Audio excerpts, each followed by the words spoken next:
One of my favorite animated series is Dragon Ball Z. It's great to watch because of the amount of spiritual content and context that is addressed in so many different ways. I particularly love the gurus that show up from time to time. That being said, many of the guru characters, when they begin to comment on the hero's ability to defeat an enemy, they would often go into so much complex detail about the nature of the enemy, how it matches the hero, or how unmatched the hero is. The unifying factor of all the gurus is that they are masters of their particular standard, style and skill. In fact,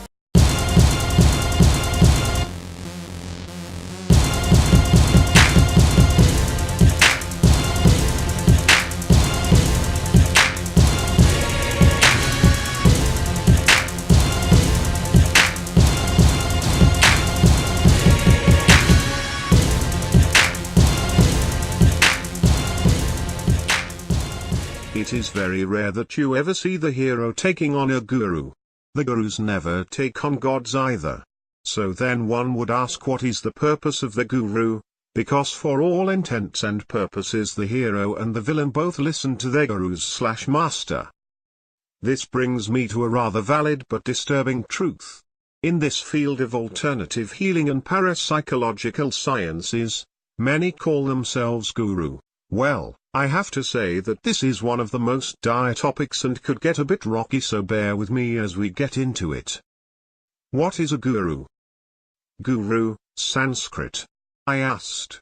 Guru is a Sanskrit term that connotes someone who is a teacher, guide, expert, or master of certain knowledge or field. In pan-Indian traditions, guru is someone more than a teacher, traditionally a reverential figure to the student, with the guru serving as a counselor, who helps mold values, shares experiential knowledge as much as literal knowledge, an exemplary in life, an inspirational source, and who helps in the spiritual evolution of a student. The term also refers to someone who primarily is one's spiritual guide, who helps one to discover the same potentialities that the gurus already realized. The oldest references to the concept of the guru are found in the earliest Vedic texts of Hinduism. All according to Wikipedia, however. In the West, the term is sometimes used in a derogatory way to refer to individuals who have allegedly exploited their followers' naivete, particularly in certain tantra schools, self-help, hippie and other new religious movements. Google's dictionary says, in Hinduism and Buddhism, a spiritual teacher, especially one who imparts initiation. The associated synonyms are, spiritual teacher, teacher, tutor, sage, mentor, spiritual leader, leader, master, and more. And that is just a definition. Now that we have that as a baseline, let me propose that we take a partial account of how many fields have said, gurus. In religions. Hinduism, Brahmanism, Taoist, Kabbalah. In psychology, self-help, personal development, internet businesses, alternative health, Reiki, rainbow series, meditation, magical practices. In the divinatory arts, psychics, cartomancers, mentalist, sound healing, light wave healing, aromatherapy, herbology. Now bear in mind that in the above-mentioned fields there are many who are above reproach and excellent in their work. But even those amazing humans do not ever self-claim the status of guru, and very few of their clients would even dare to mention the word in the same sentence with them. So again we have to ask, what then is a guru? What makes a guru? A guru. I submit that it is a combination of the romance between the personal achievements that are very pronounced which others admire because of the evidence of the personal struggle which the person had to go through in order to achieve such a seemingly insurmountable number of tasks. One of the most identifiable factors of a person that can be considered a guru is that they are usually the last to speak. Why? Because for a guru it is important to apply the skill of observation.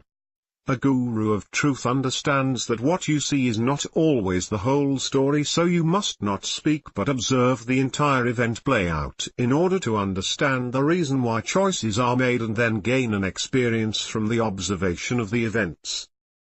A guru of truth and worth know the universal laws and understands that they are always in effect. You may ask, what are these laws and why are they called universal?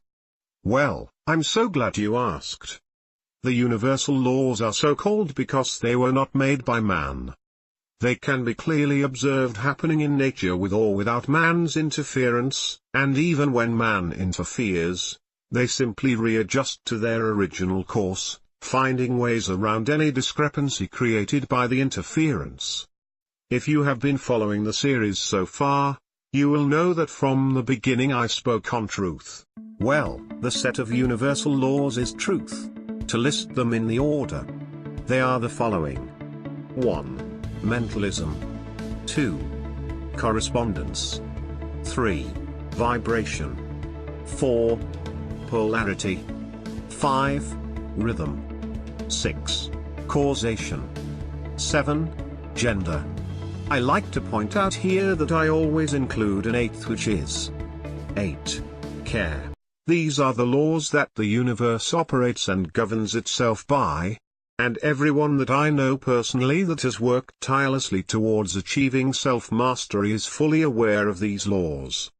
They are some of the most interesting people to be around because they do not wear cloaks and gowns, or robes and tunics, or any type of headdress that is not culturally related. They are generally unsuspecting people who understand that life is about understanding self-mastery and pursuing the highest goals where this is concerned.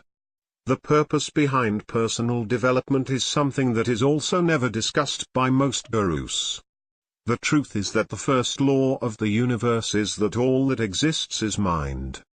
That means that everything that we see and do not see comes from the mind, the intangible space that forages for thoughts as one would do for food, and consumes these thoughts to create byproducts of beautiful things like energy or new genius inventions.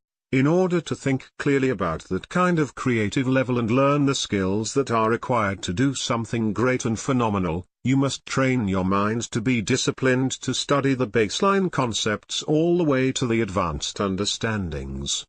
In order to master the crafting of applying those principles, one must practice. Then you are able to show proof of your work in the effects you are able to produce in your own life, long before developing anything that would be of benefit to humankind. That is where it gets a bit tricky in this industry because no one is really told in the Western world what one has to do for the more obscure studies that have no controls, such as Reiki, energetic healing with the elements, magic, or what they must learn in order to master the art, or how to continue mastering it and creating personal milestones that are concrete and visible. One cannot be visibly or pretentiously hateful of men while trying to date men and then conducting healing session on the general public. That means that your personal healing strategy is ineffective. There are no ifs, ands, or buts, it is ineffective.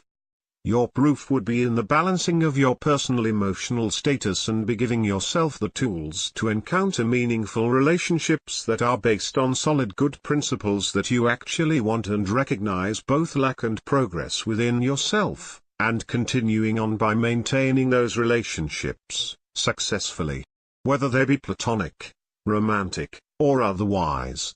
Because as you do so, you are able to show that your personal transformation is a success, and by extension, others can be able to see this and feel safe to put their trust in you to assist them with the acquisition of the same tools. So they, in turn, can do the same as you have done, and so on and so forth. This is how all of humanity can indeed be transformed one at a time and in a short period of time. This then eliminates the principle of I am Guru, and relegates it to we are human.